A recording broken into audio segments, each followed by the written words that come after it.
So, what goes on behind the scenes in broadcasting? How does technology play into those changes we see and hear about in radio and TV? And can we connect the dots between the evolving digital world, the content we consume, and the greater media business? Well, Tessa Potter is the current president of the Western Association of Broadcast Engineers, a Canadian broadcast technology expert, and a fixer who is glued to what's happening on the other side of the mic or camera lens. She is our next guest on Broadcast Chronicles. Broadcast Chronicles, revealing the most surprising, compelling, and even shocking stories behind some true characters from the other side of the microphone. Here's Bruce Clagan. Based now in Winnipeg, Tessa Potter is a senior broadcast technologist responsible for maintaining TV and radio transmitters for a variety of broadcasting clients. But her vast experience goes back to working with the engineering teams for both those small companies as well as the bigger, better-known ones like Bell CTV and Rogers. She's kept news teams on the air, set up and maintained World Cup soccer broadcasts, and being part of the behind-the-scenes crews at the Olympic Games in Tokyo and Beijing. But like all good stories, it didn't start there, and the journey has been an interesting one and still continues as the media redefines itself. So let's back up the Tessa Potter story with a look at how it began. When I first started in media, I thought there was only a couple of jobs. There was one, like somebody maybe who sold some advertising, and then maybe somebody who talked on the radio, and somebody who stood in front of the camera. I even didn't get perspective that there was actually maybe a camera person holding that camera for all of those years. And then once you work in a newsroom in Canada or in a radio station or live production, you realize that you only see maybe one person on staff or three people, and there's a whole staff behind that working to make that operation happen. And I really enjoyed that behind the scenes life. There was lots of activity, always learning. I mean, technology changes were like every year there was massive ones, or weekly there was something new that you had to learn.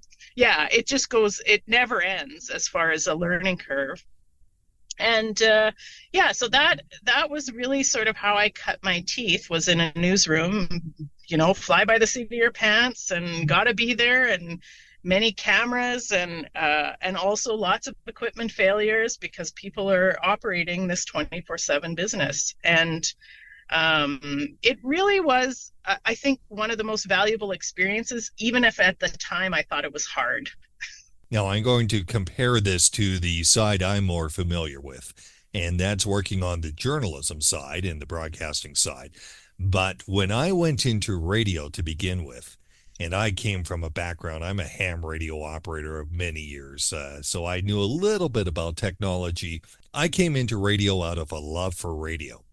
When I stopped working as a full-time employee, I ended up knowing not only radio, but I knew television, I knew about the web, I knew how to write for all of them, produce content for all of them.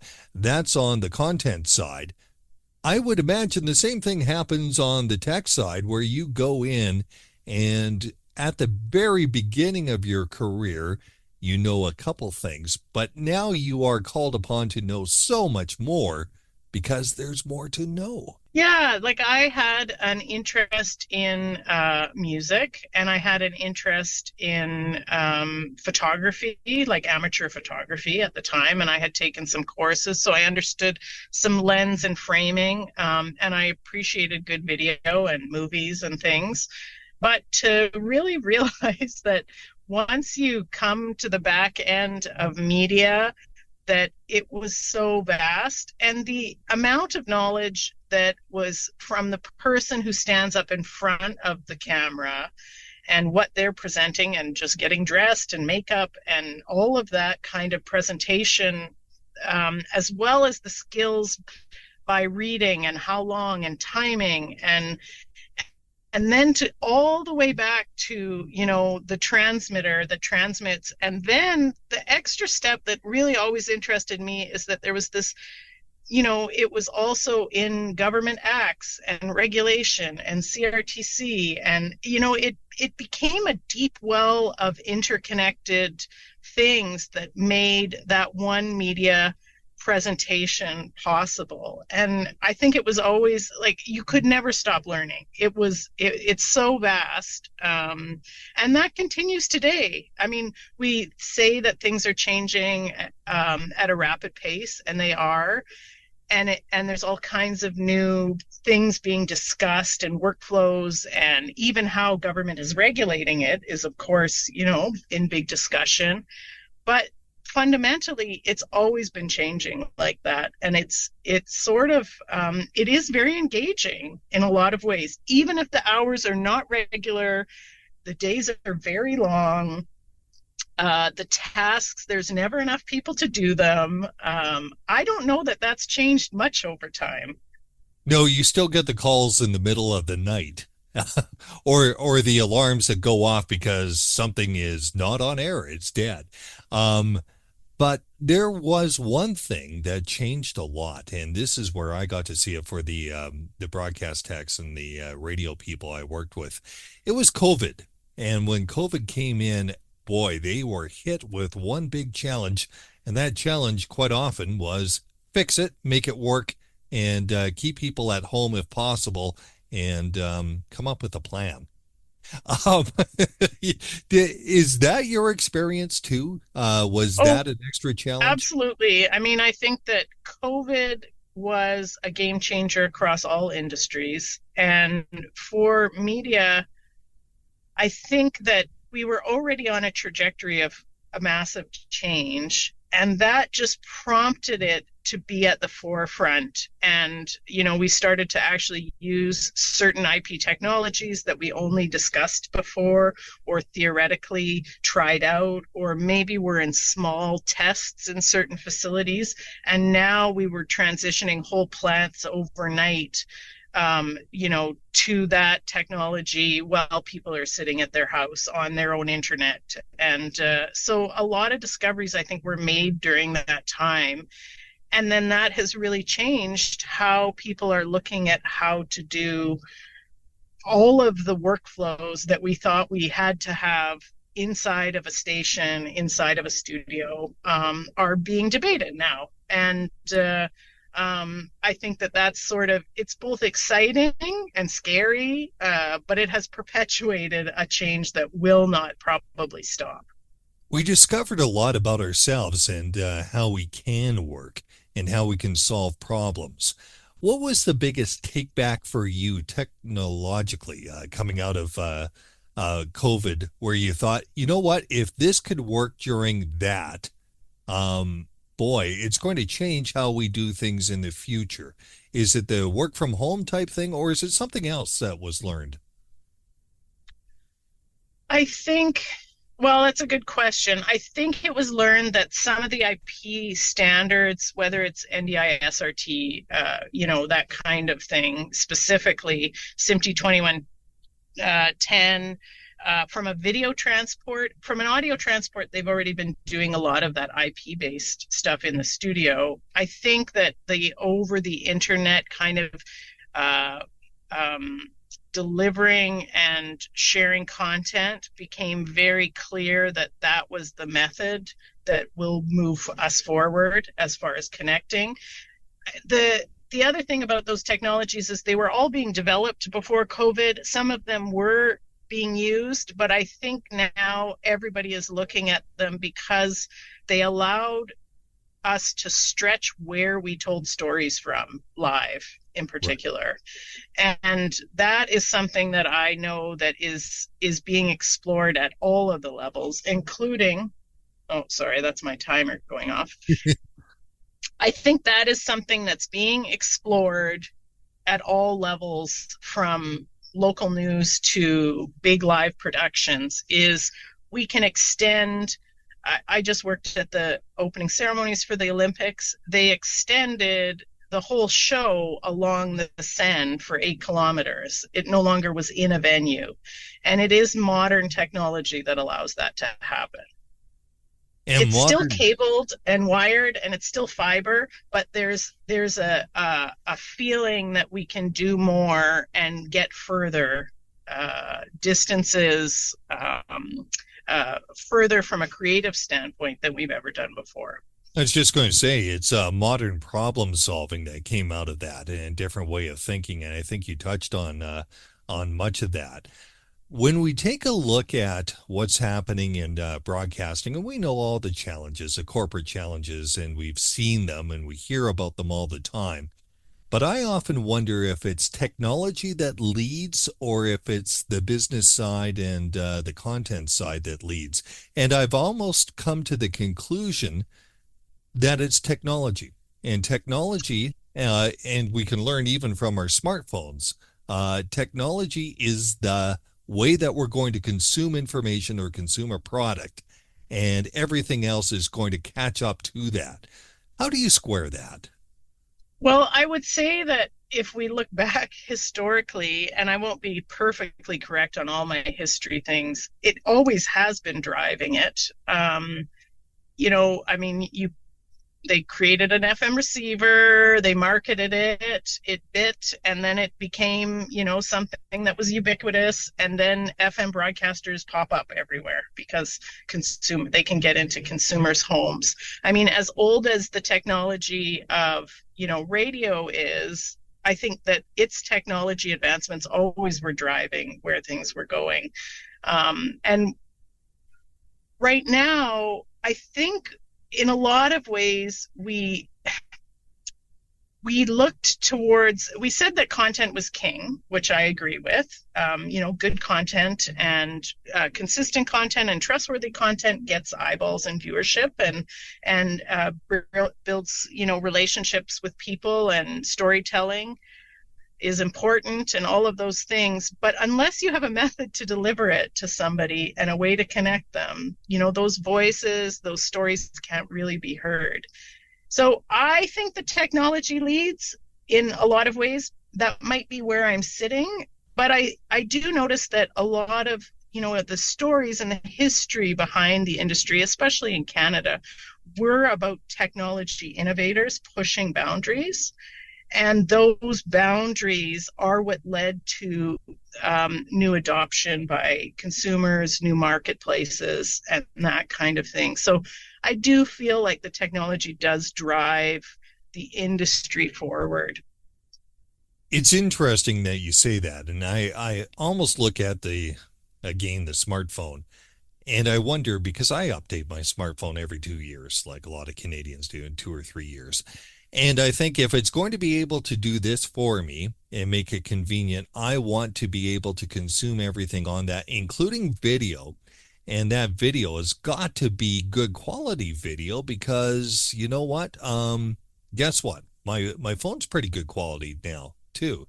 So that forces a whole different level on, I would imagine, your side in making sure that things are up to snuff because consumers expect it. Yeah, it's changed. I think this is where they talk about cloud technology. They talk about, different delivery methods. OTT that we talked about for years is now obviously very here. And that over-the-top model comes in all kinds of crazy forms of apps and platforms and websites, and that, to be honest, can be quite daunting in a lot of ways.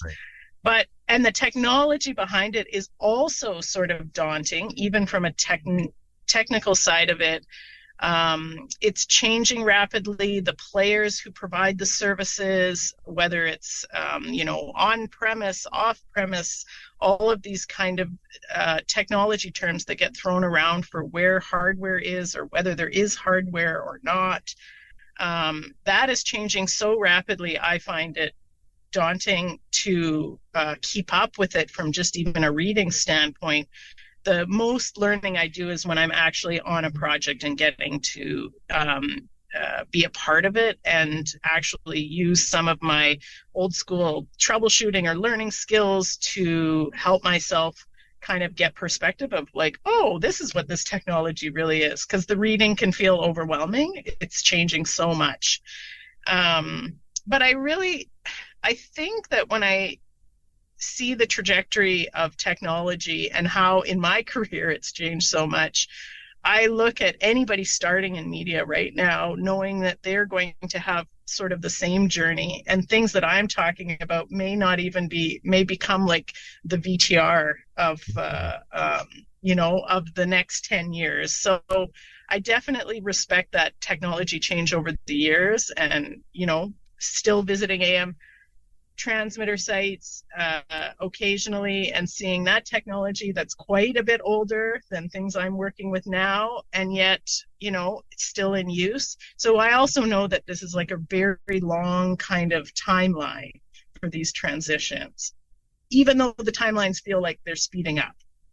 One of the things that has always frightened me a little bit is with all the trajectories and timelines we talk about and things speeding up, and it certainly is, we've lost some of the value of what legacy broadcasters have done. And one of those is be there in the case of an emergency. I've often argued that in British Columbia, if there is a forest fire, nobody's going to have the ability to look at their smart device when they're driving away from danger. They certainly, even if the cell phone technology is available, and we've seen cases where internet goes down, cell phone technology goes down, they should have the option of being able to listen to a broadcast to give them information. Do you see that disappearing? Are we going to be in a situation where we no longer have broadcasters, a 50,000 watt AM tower, giving out information that could be heard as you drive away from danger? Is that going to disappear? I can't say for sure. I don't think that in my career I will see every AM and FM and television over the air station go black. I don't think it'll happen. I think that there will be a resurgence in understanding what these frequencies can do in some of these ranges. I think about that in television with the development of ATSC3 and the push towards that, of which emergency services, both at the FCC level and the Canadian regulatory level, are both looking at that, especially with the climate change. And there's been no indication to not have those services in place in the future or sort of support them, even if not all of the climate is, the regulatory climate is in favor or boosting them right now, maybe, as with there being eyeballs on, new platforms and new technologies and Google's and social media and Netflix. And I think in that way, it's still a technology that is robust and is out there and works, especially in a landscape like Canada, where you're trying to get a message or a signal out over a long distance. So I think that while a lot of the stations are owned by broadcasters right now, that maybe aren't seeing high value in having an FM transmitter or making as much money as they did 20 years ago, I think their value may swing again, because it's been already 60, 70 years and it keeps swinging. We keep having this conversation, and yet they're still on the air, and I'm still coming to the base of them and checking them, and there is still people tuning in. So I think there's I don't see that in my career I will see it all end. How long my career is, I don't know, how long that trajectory is, but I think that there's still some value, and that's probably being rediscovered right now. There's a lot of, talk about what these business models look like, how they, how radio stations operate in local communities, who they're for. And I think there probably is some value here that isn't maybe being exploited in Canada as much as, right, as in other countries. But, Is there room for advocacy with, and I'm going to get back to your role as president of the Western Association of Broadcast Engineers, WABI. Is there room for advocacy in pushing this, and especially when it comes to emergency situations and getting people familiar with using things like an AM radio and not relying upon a device that may not work in a disaster? It's interesting because I think there's a lot of technology like FM broadcasting or AM that we take for granted and we forget telling people about. And I know that, I was asked to be on, an advisory committee recently, and in talks during that meeting, you start to learn that not everybody knows everything about all of the different broadcast technologies, including some people who work in regulatory, or including people who work, in cell phone communication systems. I knew it. That was always my suspicion.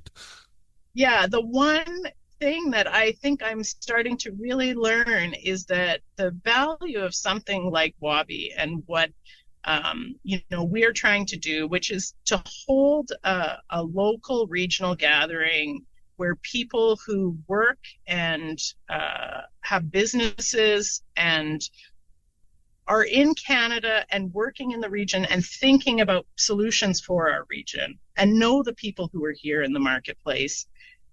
The value of us getting together and talking about various issues, inviting a wide range across sort of like not just broadcast technicians, getting speakers from ISED, from CRTC, that kind of conversation, is that in that having everyone together and hear some of the challenges, there's a possibility that we all learn a little bit more about the industry, and there's a possibility of conversations that come out of that conference that may not have been possible if we didn't actually get together and openly talk in sort of a third-party space, if that makes sense. It makes perfect sense. And I think I see that an organization like WABI has more interest in it now than it ever has been. And maybe that's in part to your work and advocacy for it.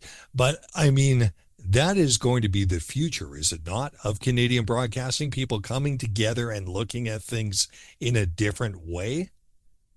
Yeah, I think there's a lot of players in the industry that we sort of forget about and ignore, small players who are developing ideas and workflows and new business models. And we have such a long history of innovation in this country, probably more than any of your listeners really know. Those of us who are in broadcast engineering know where a lot of the gear that we used came from and what country it was manufactured. And we really have a very strong legacy of development and innovation in this space, but it's not glamorous. It's not the iPhone, it's not some of the glamorous stuff, but it has been driving industry in the world. And some of these products are made right here in Canada, and they're ubiquitous in the industry of media and entertainment technology, which now spans beyond broadcasting and is live event, post-production. All kinds of technology that we used to use only as in broadcasting is now being used by all kinds of organizations. I think of like Burley software. Burley software for a newsroom is now used by podcasters and everybody else. Yes, exactly. It's a Vancouver company. Well, exactly. And those companies are actually, there's a large quantity of them that were making software and hardware for this industry and still are. And the innovation is very strong. And I think we've been telling a lot of stories about the broadcast industry that have been due to cutbacks and layoffs and those large profit margins at large companies, that I think has sort of like overshadowed the fact that there is still innovation going on. I mean, you may not be working for the same amount of money in the same station, but you're still producing content that other people are consuming and being a trusted voice in your marketplace. And you're talking to me locally. And that may not have happened a long time ago. And I think that innovation is still happening everywhere. And we really do want to try to bring people together so that we can showcase a bit of that, and in hopes that they go away, work at their local station, and see some of the innovations even happening in their marketplace and are willing to come tell those stories. Because I think that just because you're in Swift Current or you're in like Prince George doesn't mean that you actually might be doing something innovative that other markets or other places might be interested in. Tessa, if I was a young woman or if I had a daughter that was looking at getting into broadcast in the technology side, the engineering side, what would I pass on to her through your eyes? Oh, I would definitely say there is a lot of fun and interesting things behind the scenes. If you like to be hands-on and really like make an impact or a difference, and you like to solve problems, this is a great place to be. And it's maybe not as dirty and messy as being a mechanic in the shop, so that part is kind of fun. And you get to rub up against situations like be at a Jets game or see the Olympics, or maybe from a radio perspective interview somebody really interesting, or have a band come into your station. So there's a lot of benefits of being a behind the scenes worker in media and entertainment that is really a bit of cachet. You get to tell your family, I was here, and people think you do a cool job, even if you ran cables and did some labor and sat beside a garbage bin. It really does allow you a perspective of how something happens. Sometimes you can't watch TV the same way again.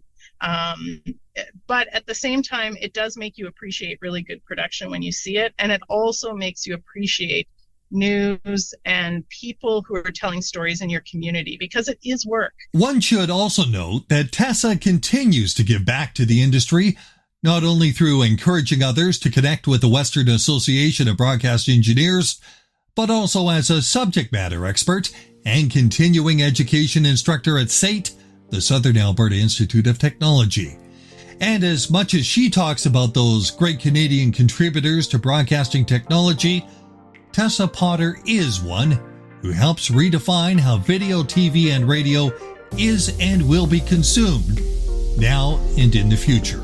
Broadcast Chronicles is written and hosted by Bruce Claggett. Music, Follow Your Heart via Upbeat. Graphic design, Creative Shovel. I'm Sarah McKenzie. Subscribe to Broadcast Chronicles wherever you download your favorite podcasts. This has been a BFC Communications production.